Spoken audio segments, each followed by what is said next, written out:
शलोम यीशु में आप सबों की सलामती हो। तो हम जब उत्पत्ति यानी पैदाइश यानी जेनेसिस पढ़ते हैं तो लिखा है कि फिर खुदा ने कहा कि हम इंसान को अपनी सूरत पर अपनी छवि की मानद बनाएं और वो समुंदर की मछलियों और आसमान के परिंदों और चौपाओं और तमाम ज़मीन और सब जानदारों पर जो ज़मीन पर रेंगते हैं इख्तियार रखे। और खुदा ने इंसान को अपनी सूरत पर पैदा किया, खुदा की सूरत पर उसको पैदा किया, नर और नारी उनको पैदा किया। और खुदा ने उनको बरकत दी और कहा कि फलो और बढ़ो और ज़मीन को मामूरो महकूम करो और समुंदर की मछलियों और हवा के परिंदों और कुल जानवरों पर जो ज़मीन पर चलते हैं इख्तियार रखो। तो ये जो इख्तियार है यानी बरकत आदम को किस बेहाफ पर दी गई, इसलिए कि वो खुदा की सूरत पर था और खुदा की छवि की मानंद बनाया गया था। हाँ, ये सच है कि सूरत खुदा की सूरत पर था, इसका मतलब ये थोड़ी है कि वो खुदा ही था। हाँ, खुदा की छवि की मानंद था, इसका मतलब ये नहीं कि वो खुदा ही था। तो फिर इख्तियार देने की वजह क्या है? और खुदा ने नूह और उसके बेटों से कहा, देखो मैं खुद तुमसे और तुम्हारे बाद तुम्हारी नस्ल से और सब जानदारों से जो तुम्हारे साथ हैं, क्या परिंदे, क्या चौपाएं और ज़मीन के जानवर यानी ज़मीन के उन सब जानवरों के बारे में जो किश्ती से उतरे अहद करता हूँ। मैं इस अहद को तुम्हारे साथ कायम रखूँगा कि सब जानदार तूफान के पानी से फिर हलाक न होंगे और ना कभी ज़मीन को तबाह करने के लिए फिर तूफान आएगा। और खुदा ने कहा कि जो अहद मैं अपने और तुम्हारे दरमियान और सब जानदारों के दरमियान जो तुम्हारे साथ हैं पुश्त दर पुश्त हमेशा के लिए करता हूँ, उसका निशान ये है कि मैं अपनी कमान को बादल में रखता हूँ। यानी जो बारिश होने के बाद जो रेनबो आती है वो मेरे और ज़मीन के दरमियान अहद का निशान होगी। और ऐसा होगा कि जब मैं ज़मीन पर बादल लाऊंगा तो मेरी कमान बादल में दिखाई देगी और मैं अपने अहद को जो मेरे और तुम्हारे और हर तरह के जानदार के दरमियान है याद करूँगा और तमाम जानदारों की हलाकत के लिए पानी का तूफान फिरना होगा और कमान बादल में होगी और मैं उस पर निगाह करूँगा ताकि उस अब्दी अहद को याद करूँ जो खुदा के और ज़मीन के सब तरह के जानदार के दरमियान है। बस खुदा ने नूह से कहा कि ये उस अहद का निशान है जो मैं अपनी और ज़मीन के कुल जानदारों के दरमियान कायम करता हूँ। नूह का नज़्बनामा ये है, नूह मर्द रास्तबाज और अपने ज़माने के लोगों में बेऐब था और नूह खुदा के साथ साथ चलता रहा। खुदावंद ने अब्राम से कहा कि तू अपने वतन और अपने नातेदारों के बीच से और अपने बाप के घर से निकलकर उस मुल्क में जा जो मैं तुझे दिखाऊंगा और मैं तुझे एक बड़ी कौम बनाऊंगा और बरकत दूंगा और तेरा नाम सरफराज करूंगा।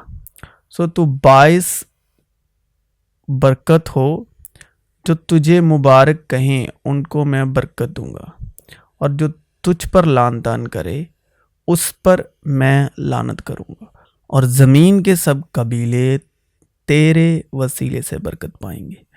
सो अब्राम खुदावंद के कहने के मुताबिक चल पड़ा। सो जान लो कि खुदावंद तुम्हारा खुदा वही खुदा है, वो वफादार खुदा है, और जो उससे मोहब्बत रखते और उसके हुक्मों को मानते हैं उनके साथ 1000 पुश्त तक वो अपने अहद को कायम रखता और उन पर रहम करता है।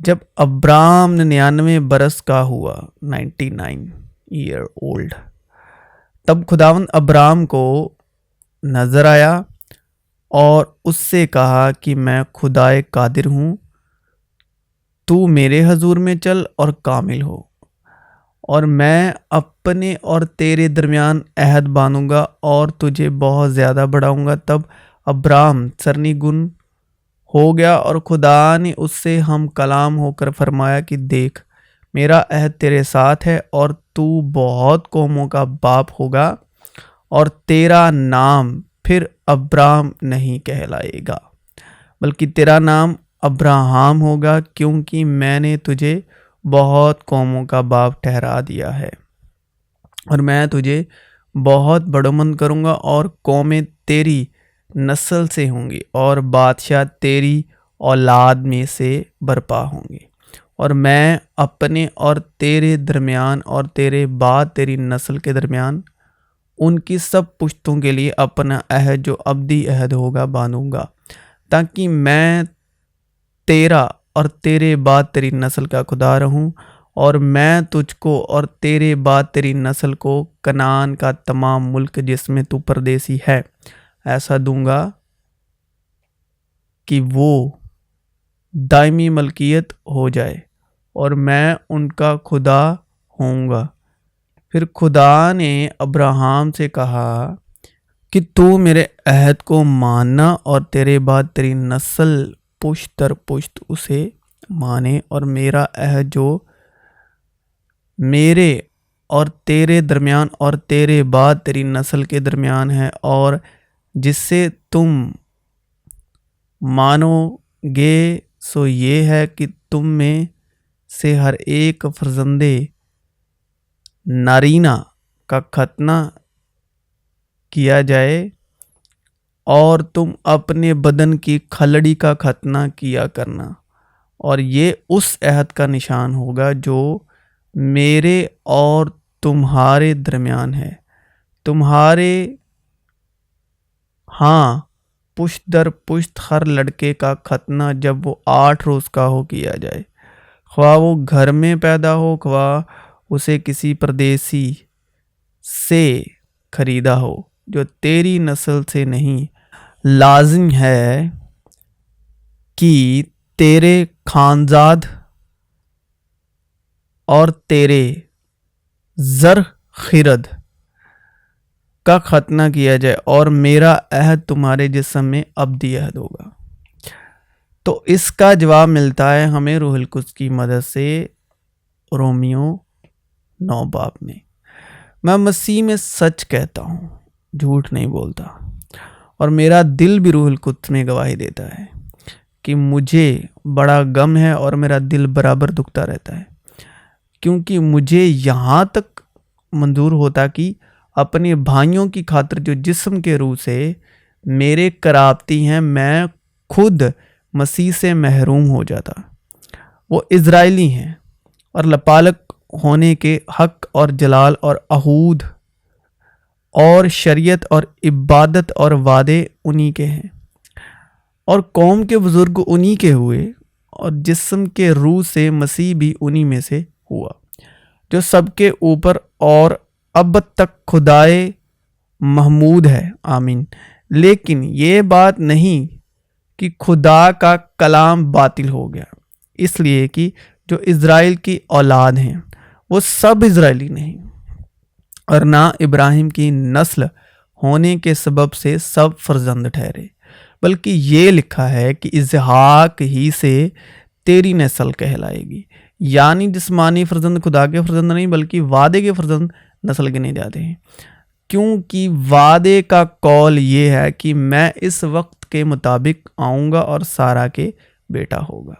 और सिर्फ यही नहीं बल्कि रिबका भी एक शख्स यानी हमारे बाप इजहाक से हामिला थी, और अभी तक ना तो लड़के पैदा हुए थे और ना उन्होंने नेकी या बदी की थी, कि उससे कहा गया कि बेटा छोटे की खिदमत करेगा, ताकि खुदा का इरादा जो बरगुजीदगी पर मौकूफ है, अमाल पर मबनी ना ठहरे बल्कि बुलाने वाले पर। चुनांचे लिखा है कि मैंने याकूब से तो मोहब्बत की मगर ईसाओ से नफरत। बस हम क्या कहें, क्या खुदा के यहाँ बेइंसाफ़ी है? हरगिज़ नहीं, क्योंकि वो मूसा से कहता है कि जिस पर रहम करना मंजूर है उस पर रहम करूँगा, और जिस पर तरस खाना मंजूर है उस पर तरस खाऊंगा। बस ये ना इरादा करने वाले पर मुनहसिर है, ना दौड़ धूप करने वाले पर, बल्कि रहम करने वाले खुदा पर। क्योंकि किताब मुकद्दस में फ़िरौन से कहा गया है कि मैंने इसीलिए तुझे खड़ा किया है कि तेरी वजह से अपनी कुदरत जाहिर करूं और मेरा नाम तमाम रोए ज़मीन पर मशहूर हो। बस वो जिस पर चाहता है रहम करता है और जिसे चाहता है उसे सख्त कर देता है। इनमें हम भी सब के सब पहले अपने जिस्म की ख्वाहिशों में ज़िंदगी गुजारते और जिस्म और अक्ल के इरादे पूरे करते थे, और दूसरों की मानिंद ताबा तौर पर गज़ब के फर्जंद थे। मगर खुदा ने अपने रहम की दौलत से उस बड़ी मोहब्बत के सबब जो उसने हमसे की, जब कसूरों के सबब मुर्दा ही थे तो हमको मसीह के साथ जिंदा किया। तुमको फजल ही से निजात मिली है और मसीह यस्सु में शामिल करके उसके साथ जिलाया और आसमानी मकामों पर उसके साथ बिठाया, ताकि वो अपनी उस मेहरबानी से जो मसीह यस्सु में हम पर है आने वाले ज़मानों में अपने फ़ज़ल की बेनहायत दौलत दिखाए। क्योंकि तुमको ईमान के वसीले फजल ही से निजात मिली है, और ये तुम्हारी तरफ से नहीं खुदा की बख्शिश है, और ना अमाल के सबब से है ताकि कोई फ़क्र करे, क्योंकि हम उसकी कारीगरी हैं और मसीह यस्सु में उन नेक अमाल के वास्ते मखलूक हुए जिनको खुदा ने पहले से हमारे करने के लिए तैयार किया था। चुनांचे इब्राहिम खुदा पर ईमान लाया और ये उसके लिए रास्तबाजी गिना गया।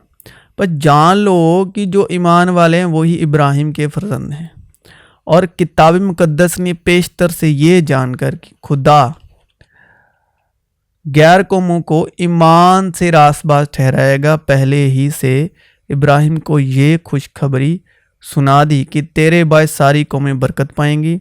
पर जो ईमान वाले हैं वो ईमानदार इब्राहिम के साथ बरकत पाते हैं, क्योंकि जितने शरीयत के अमाल पर तकिया करते हैं, यानी शरीयत यानी मूसा के 10 हुक्मों की धार्मिकता, 10 हुक्मों को मानना, जो उस धार्मिकता पर तकिया करते वो सब लानत के मुताहत है। चुनांचे लिखा है कि जो कोई उन सब बातों के करने पर कायम नहीं रहता जो शरीयत की किताब में लिखी हैं वो लानती है।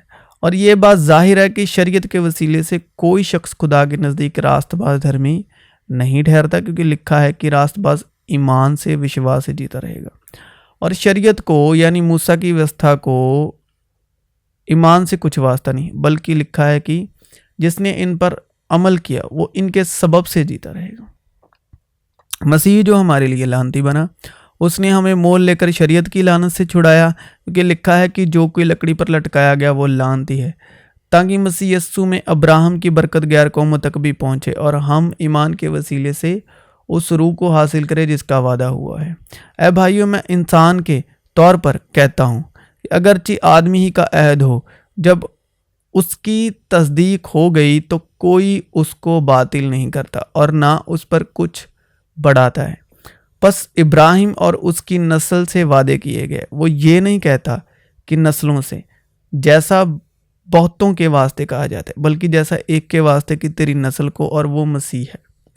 मेरा ये मतलब है कि जिस अहद की खुदा ने पहले से तस्दीक की, उसको व्यवस्था यानी मूसा की व्यवस्था 430 साल के यानी 430 बरस के बाद आकर बातिल नहीं कर सकती, हटा नहीं सकती कि वो वादा ला हासिल हो, क्योंकि अगर विरासत जलाल की दौलत, फजल की दौलत शरीयत के सबब से मिली है तो वादे के सबब से ना हुई। मगर इब्राहिम को खुदा ने वादे ही के राह से बख्शी। बस शरीयत क्या रही, वो नाफरमानों के सबब से बाद में दी गई कि उस नस्ल के आने तक रहे जिससे वादा किया गया था, और वो फरिश्तों के वसीले से एक दरमियानी की मार्फत मुकर्रर की गई। अब दरमियानी एक का नहीं होता मगर खुदा एक ही है। बस क्या शरीयत खुदा के वादों के खिलाफ है? हरगिज़ नहीं, क्योंकि अगर कोई ऐसी शरीयत दी जाती जो ज़िंदगी बख्श सकती तो अलबत्ता रास्तबाजी शरीयत के सबब से होती। मगर किताब मुकद्दस ने सबको गुनाह के मताहत कर दिया ताकि वो वादा जो यीशु मसीह पर ईमान लाने पर मौकूफ़ है ईमानदारों के हक में पूरा किया जाए।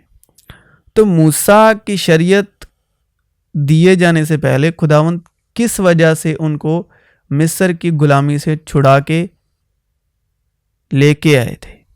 उन्होंने ऐसी कौन सी धार्मिकता का पालन किया था जो वो उन बातों को करने में पूरे और खरे उतरे? तो खुदावंद उनकी धार्मिकता के कामों की वजह से उनको मिस्र में से निकाल लाया और उनके साथ बड़े बड़े काम किए। उन्होंने खुदावंद के लिए कुछ नहीं किया बस। और एक मुद्दत के बाद यूं हुआ कि मिस्र का बादशाह मर गया और बनी इस्राइल अपनी गुलामी के सबब से आह भरने लगे मिस्र में और रोए। और उनका रोना जो उनकी गुलामी के बायस था, रोना गुलामी के बायस था, तो गुलामी में रोए वो किसके बायस? गुलामी के बायस। तो वो रोना जो है उनका खुदा तक पहुंचा और खुदा ने उनका कराहना सुना और खुदा ने अपने अहद को जो अब्राहम और इसहाक और यकूब के साथ था याद किया और खुदा ने बनी इस्राइल पर नज़र की और उनके हाल को मालूम किया। यानी 400 साल तक वो मिस्र में जो कर रहे थे 400 साल तक करते ही जा रहे थे। शहर बना रहे थे वो, फिरौन के शहर मिस्र में, तो वो बनाए जा रहे थे। तो 400 साल के बाद जब फिरौन ने सख्ती की तो फिर उस गुलामी के सबब वो रोए। उनका रोना खुदा ने सुना, कराहना सुना। तो कराहना सुना और खुदा ने अपने अहद को जो अब्राहम और इसहाक और यकूब के साथ याद किया और खुदा ने बनी इज़राइल पर नज़र की और उनके हाल को मालूम किया। तो जब आदम को इख्तियार मिला खुदा की तरफ से, तो उसने अभी तक कुछ भी ऐसा नहीं किया था खुदावंद खुदा की निगाह में कि वो इस काबिल ठहरे इख्तियार पाने के। बस ये खुदावंद खुदा की मर्ज़ी पर डिपेंड करता है, अपने इरादे पर, जिस पर उसके फजल की निगाह हो जाए, जिस पर वो अपना दाहिना हाथ बढ़ा दे, यानी मसीह यस्सु फजल और सच्चाई, मसीह यीशु की मार्फत पहुंची। अगर आप तक किसी न किसी तरह फजल और सच्चाई का कलाम पहुंचा है तो खुदावंद खुदा आप पर फजल की निगाह हुई। और ये आप में कोई ख़ास खूबी नहीं और दुनिया में किसी में नहीं, ना ही किसी में है, ना हो सकती है, और ना कोई अपने अच्छे कामों पर इसका फ़क्र करे और ना ही अपनी धार्मिकता पर, जो मसीह में रहकर अपने बदन की धार्मिकता में कोई ये मन में ख्याल लाए कि मैंने मसीह में ये किया या कुछ भी जिस पे वो घमंड करता हो। ये उसकी मर्ज़ी है, आसमानी बाप जिसको चाहे उसे अपनी तरफ से अपनी तरफ खींच ले और जिसे चाहे अपना बेटा बना ले। तो ये उसकी मर्जी है, क्योंकि उसकी मामूरी में से हम सब ने पाए, यानी फजल पर फजल। इसलिए कि शरीयत तो मूसा की मार्फत दी गई, मगर फजल और सच्चाई यसु मसीह की मार्फत पहुंची। खुदा को किसी ने कभी नहीं देखा, इकलौता बेटा जो बाप की गोद में है उसी ने जाहिर किया। फजल और सच्चाई खुदा की अपनी धार्मिकता है। जो आसमानी बाप है ना, वो उनकी धार्मिकता है। जलाल के दौलत ईमान लाने के सबब बख्शिश से मिलती है, बख्शिश में मिलती है। तो जो ईमान लाता है तो, और बाप का शुक्र करते रहो जिसने हमको इस लायक किया कि नूर में मुकद्दसों के साथ मिरास का हिस्सा पाए। उसी ने हमको तारीकी के कब्जे से छुड़ाकर अपने अजीज बेटे की बादशाहत में दाखिल किया, जिसमें हमको मखलसी यानी गुनाहों की माफ़ी हासिल है। वो अनदेखे खुदा की सूरत और तमाम मखलूक़ात से पहले मौजूद है, क्योंकि उसी में सारी चीज़ें पैदा की गई, आसमान की हो या ज़मीन की, देखी हो या अनदेखी, तख्त हो या रियासतें या हुकूमतें या इख्तियारात, सारी चीज़ें उसी के वसीले से और उसी के वास्ते पैदा हुई हैं। और वो सब चीज़ों से पहले है और उसी में सारी चीज़ें कायम रहती हैं। और वो ही बदन यानी कलीसिया का सर है। वो मबदा है और मुर्दों में से जी उठने वालों में पला उठाता है कि सब बातों में उसका अव्वल दर्जा हो, क्योंकि बाप को ये पसंद आया कि सारी मामूरी उसी में सुकूनत करे। और बनी इसराइल को जिस दिन मुल्क मिस्र से निकले 3 महीने हुए, उसी दिन वो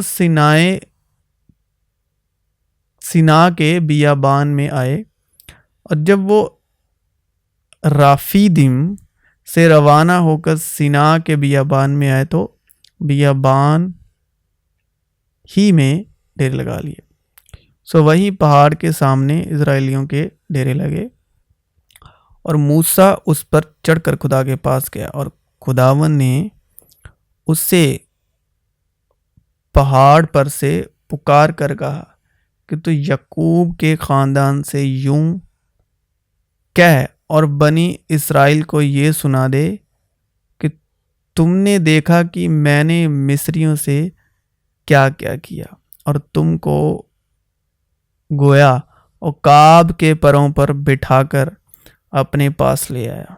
सो अब अगर तुम मेरी बात मानो और मेरे अहद पर चलो तो सब कौमों में से तुम ही मेरी खास मलकियत ठहरोगे, क्योंकि सारी ज़मीन मेरी है और तुम मेरे लिए काहिनों की एक ममलूकात और एक मुकद्दस कौम होगे। इन्हीं बातों को तू बनी इसराइल को सुना देना। तब मूसा ने आकर और उन लोगों के बुजुर्गों को बुलाकर उनके रूबरू वो सब बातें जो खुदावन ने उसे फरमाई थी बयान की। और सब लोगों ने मिलकर जवाब दिया कि जो कुछ खुदावन ने फरमाया है वो सब हम करेंगे। और मूसा ने लोगों का जवाब खुदावन को जाकर सुनाया। और खुदावन ने मूसा से कहा कि देख, मैं काले बादल में इसलिए तेरे पास आता हूँ कि जब मैं तुझसे बातें करूँ तो ये लोग सुने और सदा तेरा यकीन करें। और मूसा ने लोगों की बातें खुदावन से बयान की। और खुदावन ने मूसा से कहा कि लोगों के पास जा और आज और कल उनको पाक कर और वो अपने कपड़े धो लें और तीसरे दिन तैयार रहें, क्योंकि खुदावन तीसरे दिन सब लोगों के देखते देखते कोई सिना पर उतरेगा। और तू लोगों के लिए चारों तरफ हद बांधकर उनसे कह देना कि खबरदार, तुम ना तो इस पहाड़ पर चढ़ना और ना इसके दामन को छूना। जो कोई पहाड़ को छुए जरूर जान से मार डाला जाए, मगर उसे कोई हाथ ना लगाए, बल्कि वो लाख कलाम संसार किया जाए। या तीर से छेदा जाए, खवा वो इंसान हो खवा हैवान, वो जीता ना छोड़ा जाए। और जब नरसिंगा देर तक फूंका जाए तो वो सब पहाड़ के पास आ जाए। पैदाइश में आदम को हुक्म मिला और खुदा ने आदम को हुक्म दिया और कहा कि तू बाग के हर दरख्त का फल बेरोक तो खा सकता, लेकिन निकोबत की पहचान के दरख्त का कभी ना खाना, कि जिस रोज तूने उसमें से खाया तू मरा। और आदम से उसने कहा, चूंकि तूने अपनी बीवी की बात मानी और उस दरख्त का फल खाया जिसकी बाबत मैंने तुझे हुक्म दिया था। तो शरीयत के भी हुक्म है, 10 हुक्म है यहां पर भी कि उसे ना खाना, कि इसलिए जमीन तेरे सबब से लानती हुई।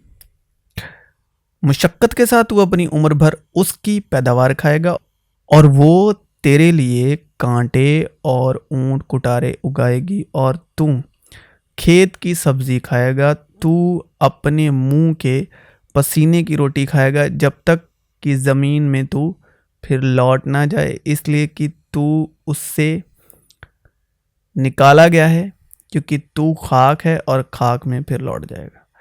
फिर उसने कहा कि किसी शख्स के 2 बेटे थे।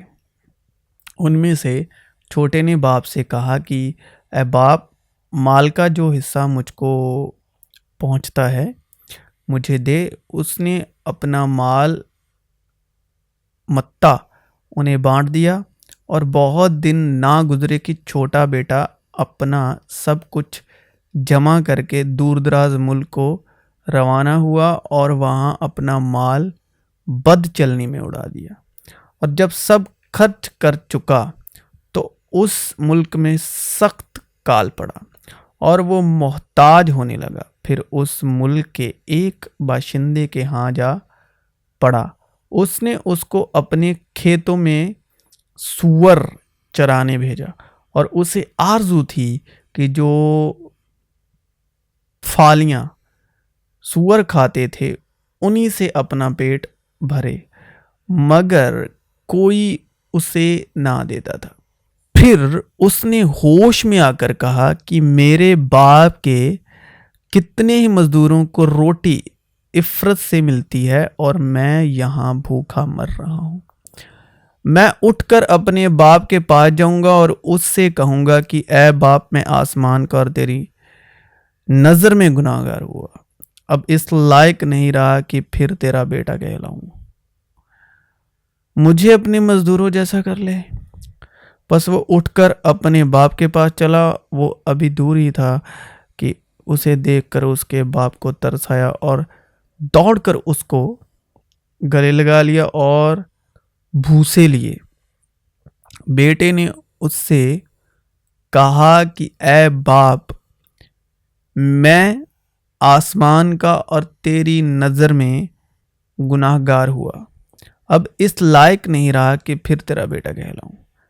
बाप ने अपने नौकरों से कहा कि अच्छे से अच्छा जामा जल्द निकालकर उसे पहनाओ और उसके हाथ में अंगूठी और पाँव में जूती पहनाओ और पले हुए बछड़े को लाकर ज़बह करो ताकि हम खाकर खुशी मनाएं। क्योंकि मेरा ये बेटा मुर्दा था, अब जिंदा हुआ, खोया हुआ था, अब मिला है। बस वो खुशी मनाने लगे। लेकिन उसका बड़ा बेटा खेत में था।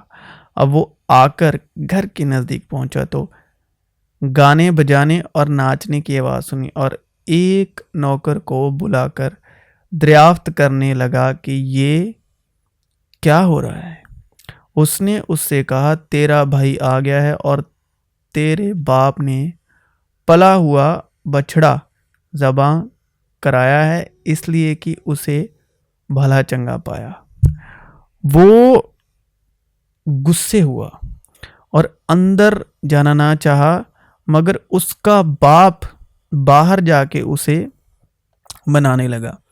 उसने अपने बाप से जवाब में कहा कि देख, इतने बरस से मैं तेरी खिदमत करता हूँ और कभी तेरी हुक्म अदूलगी नहीं की, मगर मुझे तूने कभी एक बकरी का बच्चा भी ना दिया कि अपने दोस्तों के साथ खुशी मनाता।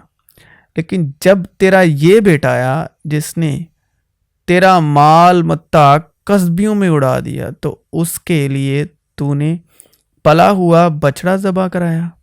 उसने उससे कहा, बेटा तू तो हमेशा मेरे पास है और जो कुछ मेरा है वो तेरा ही है।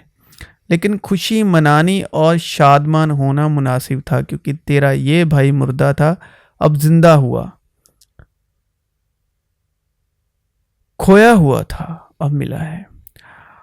बाग अदन से निकालना यानी फजल की विरासत से, जो ईमान के सबब से है, कि वो मिरास ईमान के सबब से मिलती ताकि फजल के तौर पर हो। बेदखल करना, जैसे संसारिक पिता के कमाए गए नाम दौलत शोहरत का गलत इस्तेमाल करे संसारिक बेटा, फ्रीडम ऐसा काम कर दे उस आज़ादी में जो बाप ने दी हो, जैसे पिता को उस काम के सबब अपनी विरासत से यहां तक नौबत आ जाए कि उसको विरासत से खारिज बेदखल बेटे को निकाल दिया जाए और कहा जाए कि अब तुझे पिता की विरासत में से कुछ या कोई हिस्सा, कोई मिरास नहीं मिलेगी, बल्कि तुम्हें खुद अपने लिए मिरास कमानी होगी। ऐशो आराम तुझे मेहनत मजदूरी करके कमाना पड़ेगा। और इसी तरह आदम के साथ हुआ, और इसी तरह हर उस शख्स के साथ जो फजल की दौलत को यानी फजल के रूह की बेइज्जती करता है, तो उसको फिर धार्मिकता कमानी होगी। और धार्मिकता कैसे कमा रहे हैं लोग? जिन्होंने फजल की दौलत को बेकार जाना, बख्शिश की दौलत को। 10 हुक्मों की धार्मिकता, अगर आज भी कोई 10 हुक्मों की धार्मिकता के अधीन चलता है तो वो फजल के रूह की बेइज्जती कर रहा है। तो उसने ईमान की दौलत को, जो ईमान के सबब से है, खुदा की बख्शिश को उड़ाऊ पुत्र की तरह जाना। तो 10 हुक्मों की धार्मिकता यानी मूसा की शरीयत की मजदूरी में काम कर करके व्यवस्था के अधीन उसको धार्मिकता कमानी पड़ेगी। और शरीयत को, व्यवस्था को, 10 हुक्मों की धार्मिकता को विश्वास से कुछ वास्ता नहीं, बल्कि लिखा कि जिसने इन पर अमल किया वो इनके सबब से जीता रहेगा। यानी हुक्म पूरा करते रहेगा उतना पालेगा, जिस तरह मजदूर अपनी मजदूरी पाता है। वारिसनामा विरासत यानी मिरास ईमान के सबब से मिलती है ताकि फजल के तौर पर हो। मगर मजदूर 10 हुक्मों के अधीन 10 हुक्मों की धार्मिकता आज्ञा की पालना करते हुए वारिस नहीं ठहर सकते, क्योंकि शरीयत से गुलाम ही पैदा होते हैं। क्योंकि शरीयत से जो है वो गुलाम ही पैदा होते हैं और गुलाम कभी वारिस नहीं होते। क्योंकि अगर शरीयत मूसा की व्यवस्था वाले ही वारिस हों तो ईमान बेफायदा रहा और वादा लाहासिल ठहरा। मुझसे कहो तो तुम जो शरीयत के मदाहत होना चाहते हो, क्या शरीयत की बात को नहीं सुनते? ये लिखा है कि इब्राहिम के 2 बेटे थे, एक लौंडी से, दूसरा आज़ाद से। मगर लौंडी का लड़का जिस्मानी तौर पर और आज़ाद का लड़का वादे के सबब से पैदा हुआ। इन बातों में तमसील पाई जाती है, इसलिए कि ये औरतें गोया 2 अहद हैं। एक कोहे सिना पर का, जिससे गुलाम ही पैदा होते हैं, और वो हाजिरा है। और हाजिरा अरब का कोहे सिना है, और मौजूदा यरूशलेम उसका जवाब है, क्योंकि वो अपने लड़कों समेत गुलामी में है। तुम जो शरीयत के वसीले से, मूसा की धार्मिकता के वसीले से, 10 हुक्मों की धार्मिकता के वसीले रास्तबाज ठहरना चाहते हो, मसीह से अलग हो गए और फजल से महरूम। ऐ मेहनत उठाने वालों और बोझ से दबे हुए लोगों, सब मेरे पास आओ, मैं तुम्हें आराम दूंगा। मसीह में किस बोझ से आराम मिलता है? धार्मिकता का बोझ, धार्मिकता की मजदूरी, जो 10 हुक्मों के अधीन जो कोई भी कर रहा है, 10 हुक्मों की आज्ञाओं को मानते हुए धार्मिक जिंदगी जीना, यानी खुद से कमाना। मजदूर जो ना चरवाहा है ना भेड़ों का मालिक, भेड़िए को आते देखकर भेड़ों को छोड़ के भाग जाता है और भेड़िया उनको पकड़ता और परगंदा करता है। तो मूसा की शरीयत के अधीन जो मजदूर हैं भेड़ों के, वो भी मालिक नहीं है, ना ही चरवाहे हैं, वो मजदूर हैं। और जब भेड़िया आता है, मुसीबत आती है, वो छोड़कर भाग जाते हैं। चुनांचे हर एक घर का कोई ना कोई बनाने वाला होता है और अच्छा चरवाहा भेड़ों के लिए जान देता है। चुनांचे हर एक घर का कोई ना कोई बनाने वाला होता है, मगर जिसने सब चीज़ें बनाई वो खुदा है। मूसा तो उसके सारे घर में खादिम की तरह दयानतदार रहा ताकि आइंदा बयान होने वाली बातों की गवाही दे, लेकिन मसीह बेटे की तरह उसके घर का मुख्तार है और उसका घर हम हैं, बशर्ते कि अपनी दलेरी और उम्मीद का फ़क्र आखिर तक मजबूती से कायम रखे। पर जिस तरह की रूहुल कुद्स फरमाता है, यीशु में आप सबों की सलामती हो।